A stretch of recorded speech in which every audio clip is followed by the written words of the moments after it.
Hi, everybody. Thanks for joining me today. I have some thoughts on the release of Taylor Swift's new album. I'm not a Swiftie, and I don't mean to pick on Taylor Swift, but I think it's very important for me to bring up a perspective about this that maybe is going unseen within our psyches. So I'm going to read a little bit of an article here, and then I'm going to make some comments about it. So hang in there with me. And, forgive me, I don't mean to pick on Taylor, but she is such a prime example of this, and I need to bring it up. All right. So we're going to talk about the unfoldment and amplification of narratives through resonance and storytelling. Okay. So these narratives, often masterfully crafted, resonate deeply with our shared experiences, tapping into the universal language of human emotion. Beneath the surface can lie an insidious trap where agendas can become mental programming, subtly shaping our perceptions and validating our particular worldviews. Okay, so the power of resonance is really what I'm trying to get across here, and that we all need to be very aware of the frequency, the vibration, what we're consuming, because it very easily can become mental programming, even subliminally, right? People love this, especially with Taylor, because the connection to the human emotion helps them become billionaires. Okay. So just keep this in mind. All right. Taylor may be completely unconscious to this. She may be a part of it, but whether she realizes or not, when you're tapping into the collective unconscious regarding human emotion, you're holding a significant amount of power, and you need to be very deliberate on how you want to wield that power and who you're working with. Okay. So let's continue.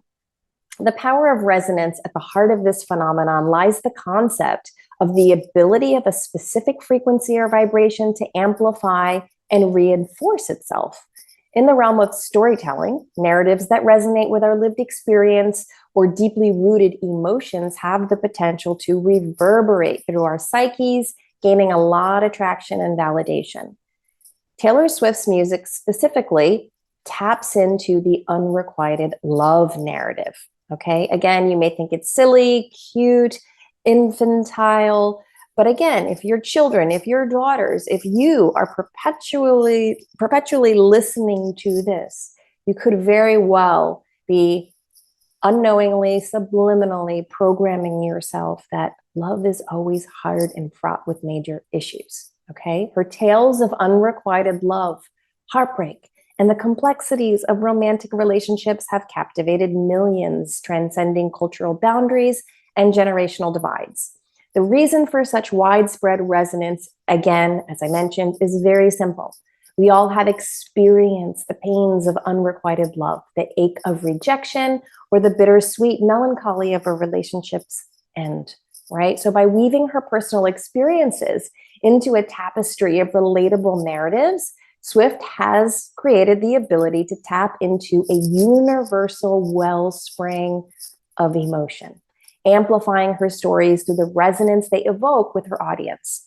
Her lyrics become anthems, as we know, validating our own experiences and providing a sense of solace in the shared human condition. There's something beautiful about holding a similar space to be able to feel seen, right? But again, there has to be the level of mature discernment to be aware and to parse how this information coming in is affecting you. If you're completely disconnected and divorced from Taylor's music and you can just sing it like an anthem, and it's not embedded in your psyche, or you're creating this, yeah, that's how it is. Love always sucks. It's always bad. You have to just reevaluate, because it's not just Taylor Swift. It's everything, especially nowadays. Love and unity and innocence and goodness doesn't seem to be what the collective desires. It seems like we're addicted to drama. We're addicted to suffering.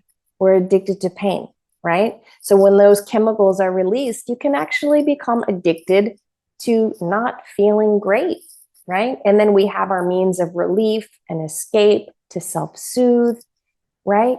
And we don't realize that we're creating more fragmentation and more pain, not only for ourselves, but the collective. So we have this desire to get out of pain, and we're running on an endless hamster wheel, programming ourselves and resonating with information that's just validating being stuck in that cycle.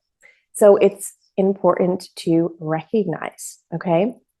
So for instance, the reoccurring theme of unrequited love and heartbreak in Swift's discography could perpetuate the notion that romantic relationships are inherently fraught with pain and disappointment. While these experiences are undoubtedly part of the human condition, their amplification through resonant narratives may inadvertently shape the societal attitudes and expectations we have surrounding love and relationships. The allure of pain, moreover, there is this undeniable allure to narratives that resonate with our pain and suffering, as I said.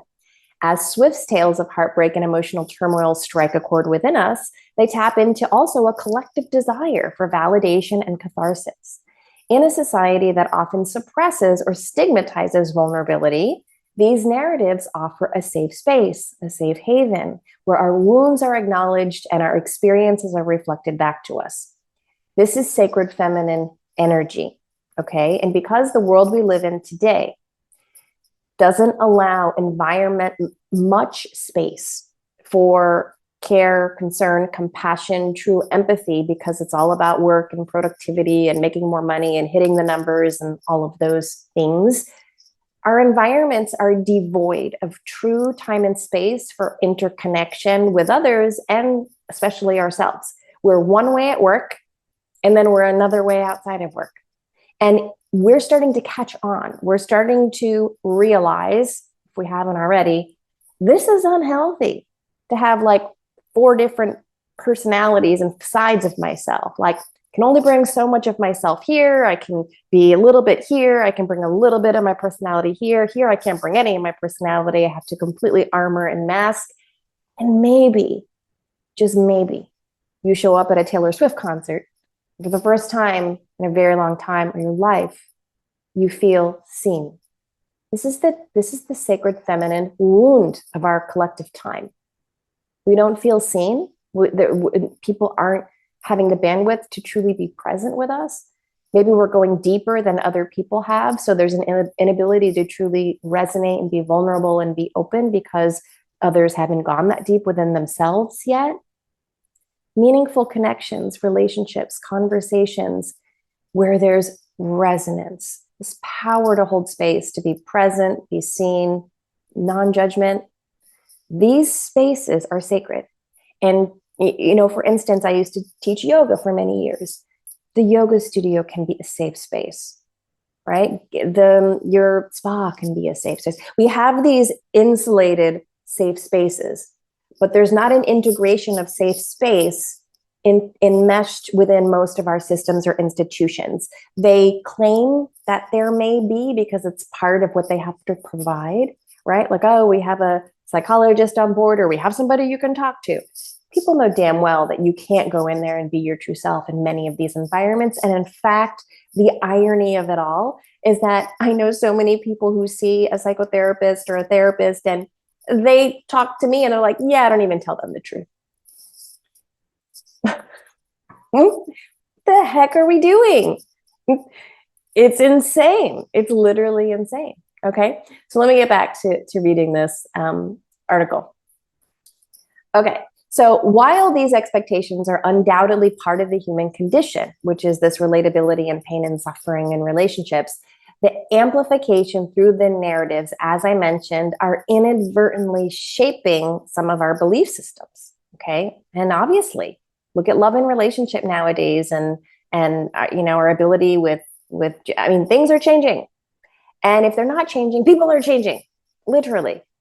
Okay, so the allure of pain, moreover, there is an undeniable allure to these narratives, as I said, that relate with our pain and suffering. We want to be seen for our pain and suffering. We want to feel a non-judgment around our true whole story, right? So Swift's tales of heartbreak and emotional turmoil strike this chord every time. They tap into that collective desire for catharsis, as I mentioned. In a society that often suppresses or stigmatizes our vulnerability, her music is providing a safe space. That's all it's doing. right? And it's out in the open, but it is one huge safe space for people to relate with her music, all right? So consequently, the mainstream transmission of these narratives can become a self-perpetuating cycle where the amplification of these stories begets their further propagation, fueled by a collective yearning for validation and the allure of shared pain and suffering. So really, it's time to ask ourselves, we say we don't want to suffer. We say we want healthy relationships. We want to work in a healthy environment. We want to connect with our soul tribe. We want to be able to go deeper. We want healthy work environments. We want to change the system. We want to change the institution. In order to do that, we have to detox from our desire for drama. We have to detox from our desire to perpetuate and loop in the pain. You know, we could listen to beautiful Taylor Swift songs for the rest of our lives and be programming ourselves and having this affect our relationship unbeknownst to us if we're not really fully aware that so much in our society today is us feeding our trauma by being emotionally hijacked. That's really what it is. And you have to understand that nobody benefits from this except the people getting paid for the people putting out the work. Do you understand what I'm saying? So you need to be mindful. This is a way to mind control people. It's a way to keep people stuck in loops. It's a way to keep individuals stuck in divide and conquer mentality and our emotions. The only way we evolve is if we detox from our emotional body and we learn to develop emotional intelligence. And we're not hijacked by, well, this culture against this culture and the Dems against the Republicans and this person against this and gays against straight. Like, what are we doing? It's literally insane. You have to understand that people are profiting big time off of hijacking our emotions and continuously telling this story. But in order to get out of the story, you got to wake up. You got to wake up and you got to do the work. And you got to really look at yourself. And you got to take time to self-reflect, to decondition the ways you've been addicted, allured by the drama, right? And the hype. You have to really ask yourself, what is my relationship to the drama in my life? You know, because so many people will say, I hate it. I can't stand all this drama. I just want peace. And then they get peace and they don't know what to do. They think it's boring. They think it's, you know, oh, I don't want this. Where's all the excitement? So society as a whole, especially right now, you know, we really have a lot of growing up to do. We have a lot of growing up to do. And you have to decide, what do you want? If you want the drama, don't complain about it. Don't complain about it.